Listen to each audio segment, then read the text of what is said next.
अल्लाह को बहुत पसंद है जब तुम दुनिया से नहीं उससे मांगते हो, जब तुम अपनी जरूरतें, अपनी तकलीफें, अपनी कमजोरियां लोगों के सामने नहीं बल्कि सिर्फ अल्लाह के सामने रखते हो। जब तुम रात के अंधेरे में सबके सो जाने के बाद सजदे में अपना सर रखकर रोते हो तो जमीन खामोश रहती है, लेकिन आसमान के दरवाजे तुम्हारे लिए खुल जाते हैं।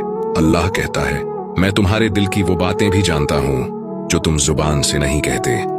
तो फिर क्यों अपने गम दुनिया के सामने ले जाते हो? वो तुम्हें तसल्ली नहीं दे सकते, वो तुम्हारी तकदीर नहीं बदल सकते, लेकिन अल्लाह वो तुम्हारा रब है। वो कुन कहकर हर नामुमकिन को मुमकिन बना देता है। जब तुम अपने आंसुओं के साथ दुआ करते हो तो वो आंसू जमीन पर नहीं गिरते, वो अर्श के करीब चले जाते हैं जहां रहमत के दरवाजे तुम्हारे इंतजार में होते हैं। तो बस याद रखो, अल्लाह को तुम्हारा रोना, तुम्हारा मांगना, तुम्हारा झुक जाना बहुत पसंद है। वो तुम्हारे अल्फाज से नहीं तुम्हारे दिल के दर्द से सुनता है।